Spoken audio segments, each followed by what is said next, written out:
Most people think a career ends with a handshake and a gold watch, but mine ended with a loud-mouthed kid in a suit in a room full of the most powerful people in the country. And honestly, it was the most satisfying moment of my life. You are finished here, Marcus. Effective immediately, so you can just hand over your badge to security on your way out the door.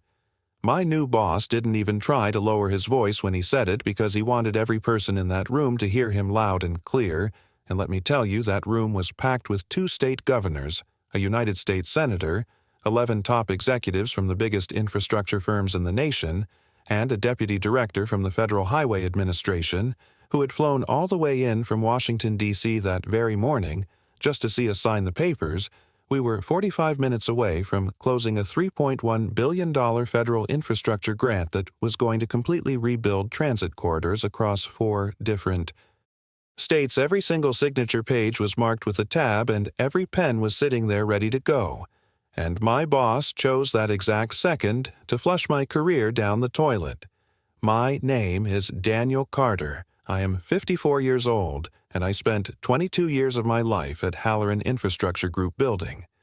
The kind of public-private partnerships that kept this company from going under when everyone else thought infrastructure was a dead business. I was the guy who hopped on a midnight flight to Austin when the Texas Department of Transportation threatened to walk away from our first big deal. I was the one who drove through a blinding blizzard in January of 2011 to get revised bond papers to a county commissioner in rural Ohio because FedEx couldn't make the delivery. I was the one who sat across from 11 different federal program officers over 2 decades and built the kind of trust that you cannot buy with money, and you definitely cannot fake, and you sure as hell cannot transfer to someone else with a termination letter. The man who fired me was named Brandon Hayes. He was 37 years old and had been appointed CEO 8 months ago by the private equity firm that bought out Halloran the previous spring on paper. He looked like a real winner with a Stanford MBA and time spent at McKinsey, plus he had built and sold a moderately successful real estate firm in his early 30s. But what he did not have was a single day of experience dealing with federal procurement law, or bonding requirements, or the specific kind of patience you need to build a real relationship with a career government official over the span of several years. Derek honestly believed that acting confident was a good substitute for actually being competent, and he spent 8 months proving himself wrong in ways that only I seemed to notice. Standing there in that Capitol building conference room with his hand held out for my badge, he had no idea that I had spent the last 6 months making sure this specific moment would cost him absolutely everything he cared about.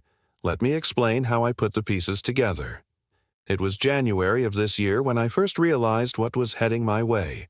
Derek had been in the job for about 2 months, and he called me into his office on a Tuesday afternoon with the kind of frantic energy you see in someone who thinks they just discovered a big secret.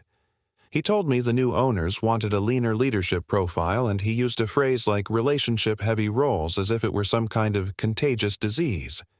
I was 54, and he was 37. So I didn't need any help translating what he was actually saying. I didn't say much in that meeting. I just nodded and asked a few simple questions about how the timeline would work. Then I thanked him for being so honest, which seemed to catch him off guard because he was clearly expecting me to put up a fight. But I didn't give him one. Instead, I started listening and calculating and figuring out exactly what I needed to do to protect myself.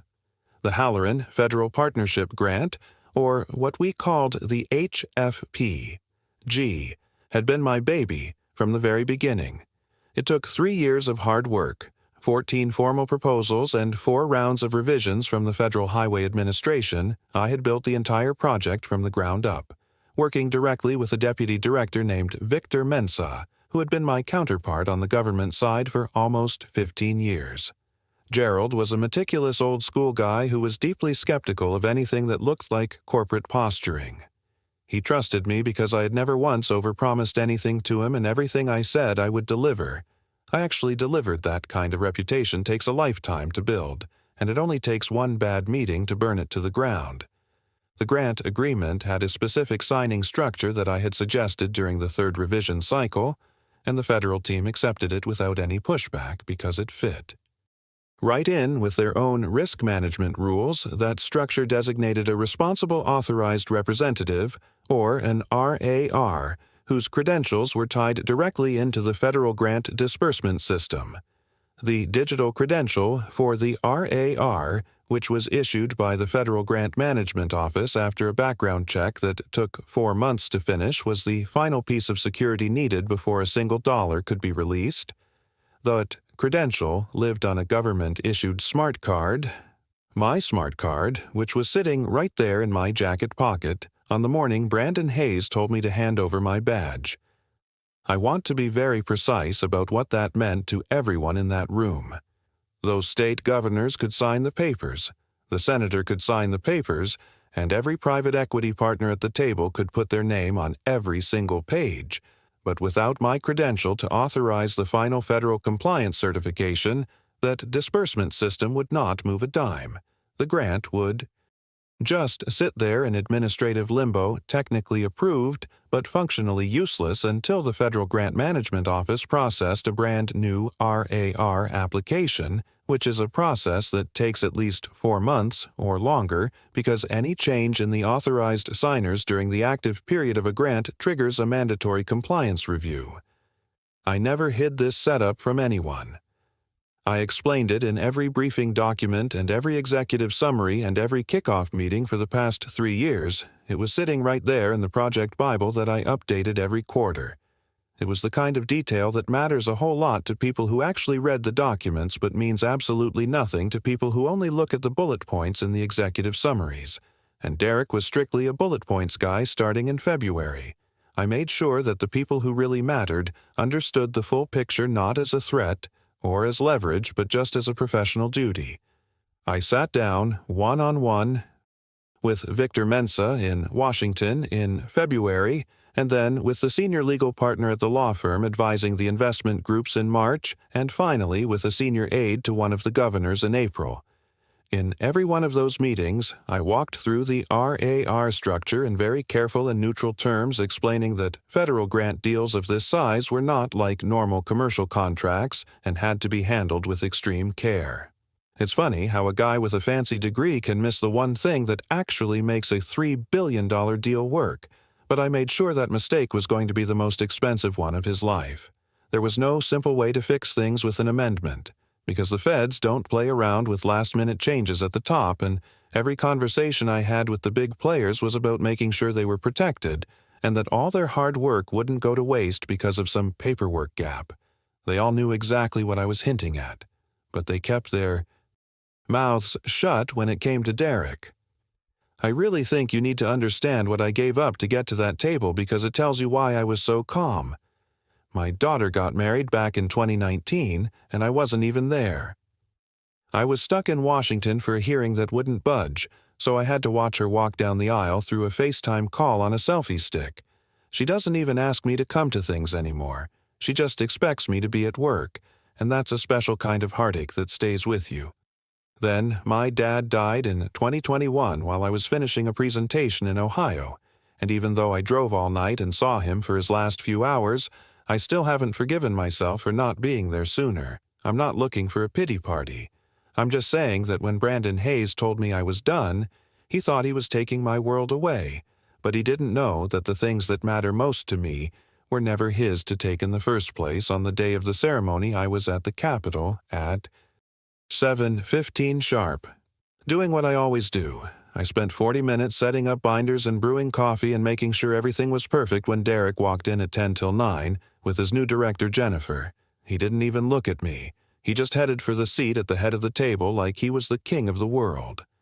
By 9:15, the governors and the senator were all talking about how important this deal was while Victor Mensa sat at the far end of the table just watching everything through his reading glasses. I started showing Derek where to sign the papers when he put his hand down and cut me off.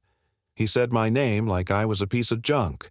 He was ready to scrap and announced to everyone in the room that I was being let go. Right then and there, he told me to hand over my badge and that Jennifer would be taking over from here.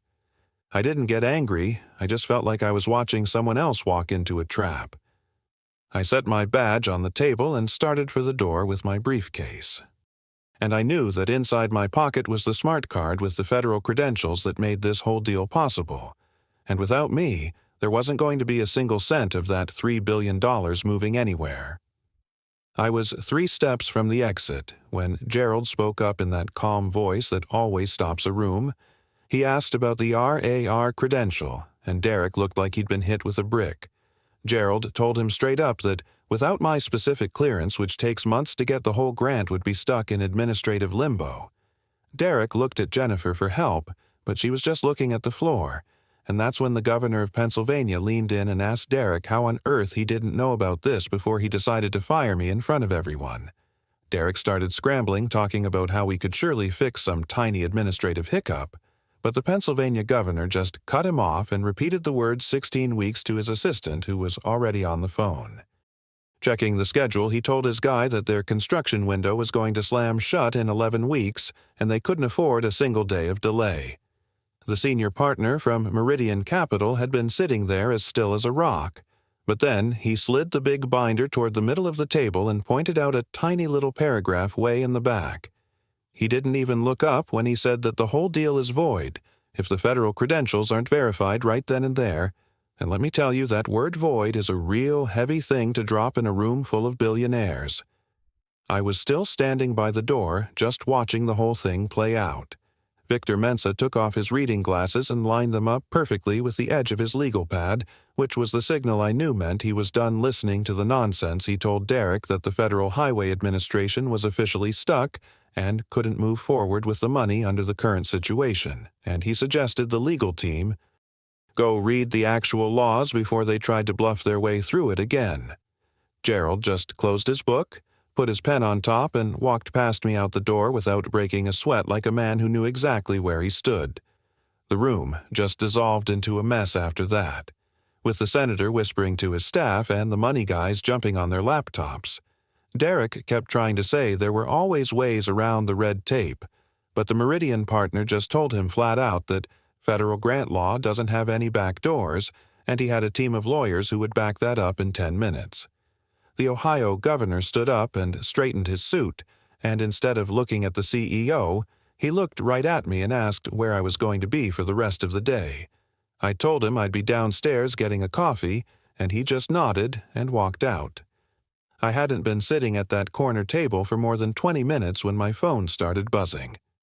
Gerald was the first one to call, and he told me the feds had officially put everything on a standard administrative hold, but he made sure to mention that getting an old pro back in the seat was a whole lot easier than trying to train a rookie. He didn't have to spell it out for me, and I didn't have to ask. Then the Meridian guy called and asked me point blank what it would take for me to come back as an independent boss on my own terms. And then the Pennsylvania team reached out talking about a transition plan, which basically meant they were planning a future that didn't include my old company at all. Then a text came in from one of the big investors saying they wanted me at the next meeting, and I could write my own ticket. I just sat there and watched the maintenance guys outside trimming the hedges and doing the kind of honest work I always respected while my phone kept vibrating with people who finally realized who actually held the keys. I found out later that Derek spent about 12 minutes trying to convince everyone it was just a little mistake. But he couldn't name a single law to help his case, and once the governor started reading the actual regulations out loud, the room emptied out faster than a stadium after a blowout win. Derek was left there making desperate calls to anyone who would pick up the phone. But the thing about being good at your job is that it isn't a favor. You can just call in when you get into trouble. I stayed in that coffee shop for nearly 3 hours, just breathing in the quiet of a plane coming together exactly the way I intended by the time I made it back to my truck.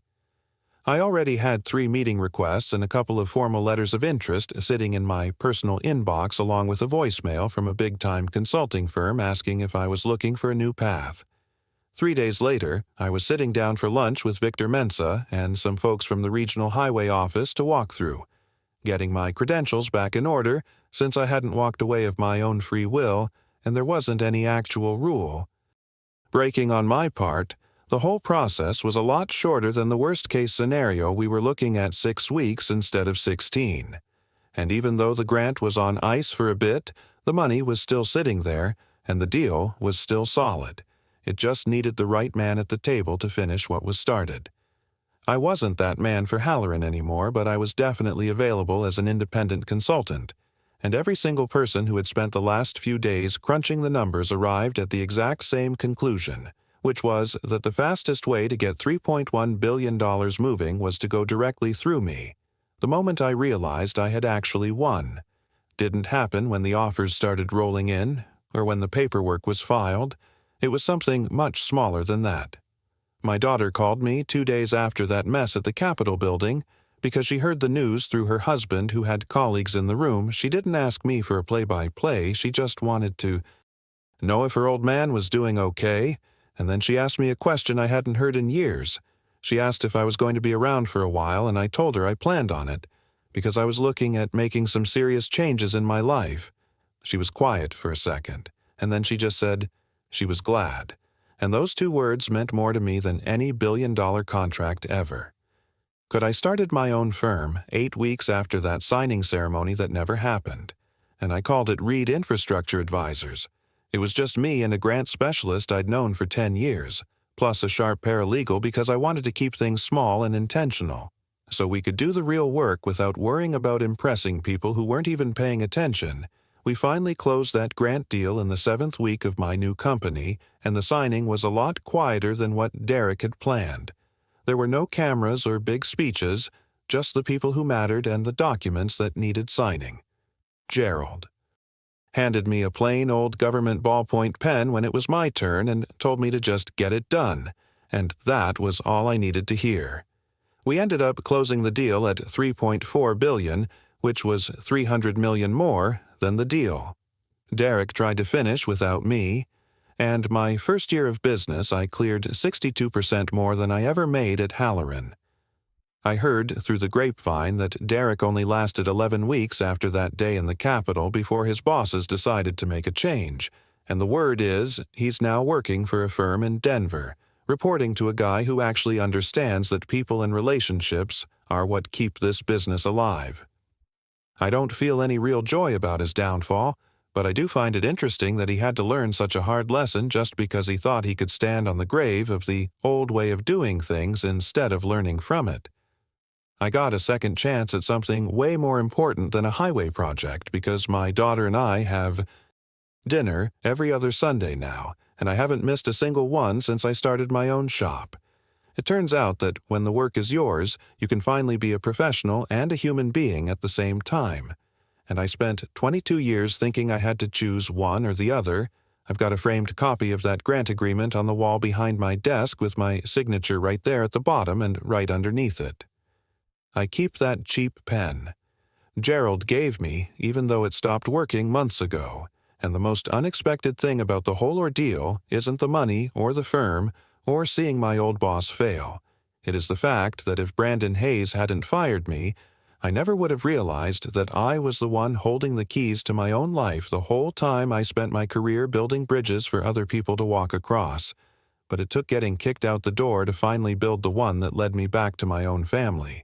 And honestly, I should probably send the kid a thank you note for giving me my life. Back